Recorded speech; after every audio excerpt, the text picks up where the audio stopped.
Allison's point of view. A splash of icy water struck me like a whip, jolting me from my slumber. My heart hammered in my chest as I gasped for breath, blinking away the cold droplets that clung to my eyelashes. Panic quickly morphed into fury as I realized what had happened. Priya, standing over me with a satisfied smirk, holding an empty bucket in her hands. "Rise and shine, servant," she said, a cruel edge to her voice. "Today's my special day, and I won't tolerate anyone slacking off. Breakfast. Now." Every instinct screamed at me to lash out, to say something. But as much as the words clawed at my throat, I kept them down. Tomorrow, Priya would officially become Luna, and I knew what that meant for someone like me. So instead, I wiped the water off my face, forcing myself to look up at her with the calmest expression I could muster. "Yes, Priya," I muttered, barely meeting her gaze. Her sly smile widened, pleased with my compliance. "Oh, and make it perfect, will you?" She gave a dismissive flick of her hand, before turning and gliding out of my room. The door slammed shut, and I let out the sharp breath I'd been holding. "One day, Priya. Just one quiet day," I muttered sarcastically, bitterness filling each word. It was no secret she enjoyed making my life miserable, and I couldn't afford to keep getting on her bad side if I wanted to survive here. But it didn't mean I didn't want to scream every time she looked down at me like that.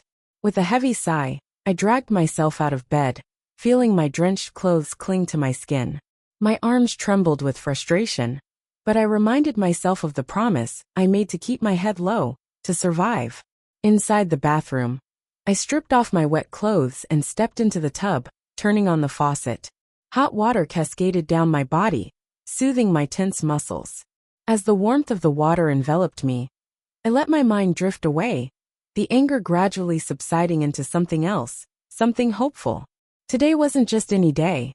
Today was the day I had been waiting for. The day everything could change.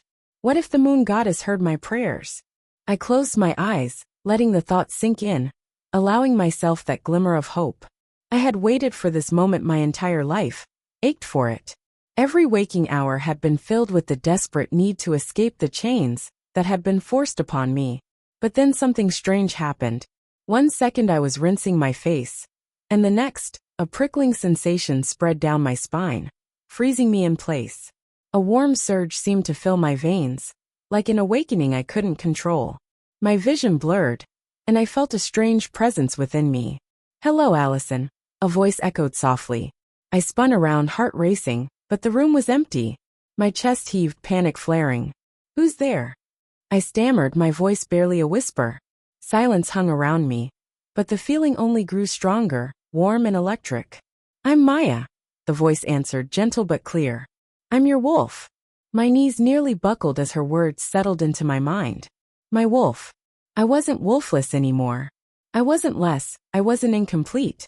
For so long I'd watched others shift, heard them talk about their wolves, and wished for a connection like that. And now finally I had one. "Maya," I whispered, a trembling smile spreading across my lips. I really gave a wolf. I'm not alone anymore." I could feel her smiling back, a sensation as warm as sunlight. "No, Allison. You have never been alone. I have always been with you. Just waited the right time to surface." The relief that washed over me was indescribable. I wanted to cry, scream, run. Anything to celebrate this piece of me I'd been waiting my whole life for. Finally I felt complete. But just as I began to revel in the joy, Maya's tone shifted, carrying an undercurrent of urgency. "Allison, there's something you should." "What is it?" I asked, my voice shaking. The fear of having this taken away from me clawed at my thoughts. But Maya's presence grounded me. "We already have a mate," she said, her voice laced with excitement. A mate? The word left me breathless. I'd dreamed of having a mate who'd see me, who'd accept me as I was. But now, the thought of someone waiting for me sent a shiver down my spine. "A mate? Who is it, Maya?" There was a pause, a hesitation. Then her answer came, like a thunderbolt through my mind. "It's Alpha Kendrick." My heart plummeted. I staggered back, my head spinning, and barely caught myself before I slipped. Alpha Kendrick?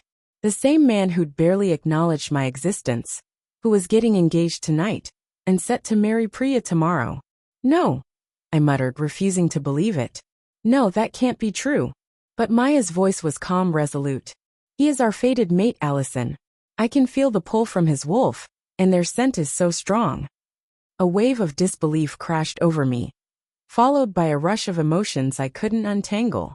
Shock, confusion, excitement, fear, they all jumbled together, leaving me breathless. Why me? How could the moon goddess choose him? I whispered, clutching my chest. But no answer came from Maya this time. The silence only amplified my racing thoughts. Alpha Kendrick was my mate? Allison's POV.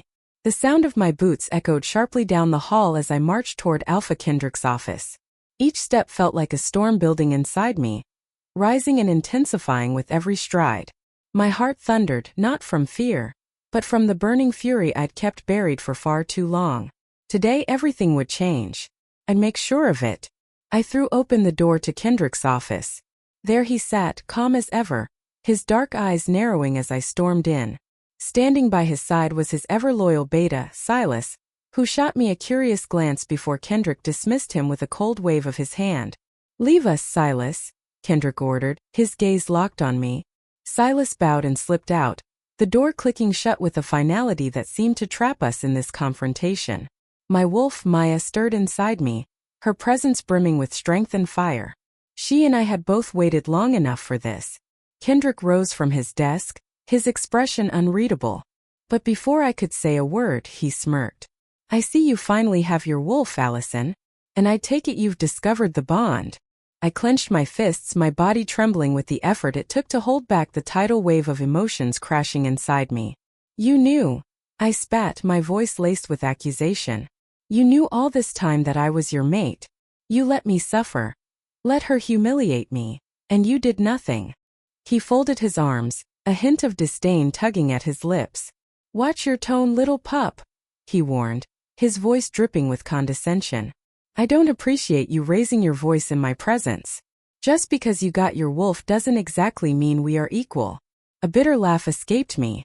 "Why? Are you afraid to hear the truth?" I took a step closer, eyes blazing with Maya's intensity. "Why did you treat me this way, Kendrick? I'm your mate.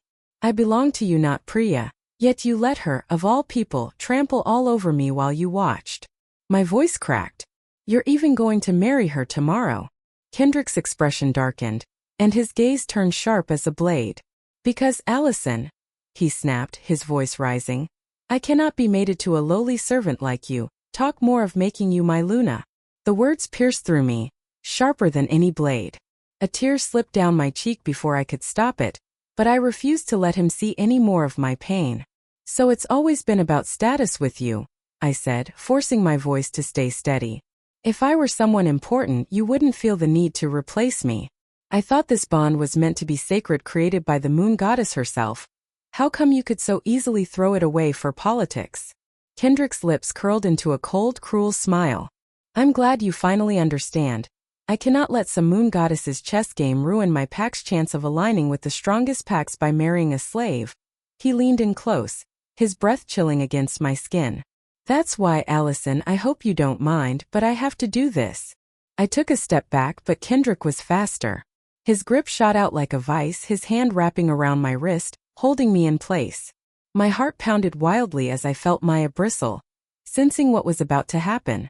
"I, Alpha Kendrick of the Silver Moon Pack," he declared, his voice loud and resolute, "reject you, Allison." Felt like I'd been struck by lightning. Pain exploded in my chest, radiating through every fiber of my being. Maya whimpered, her agony echoing through my mind.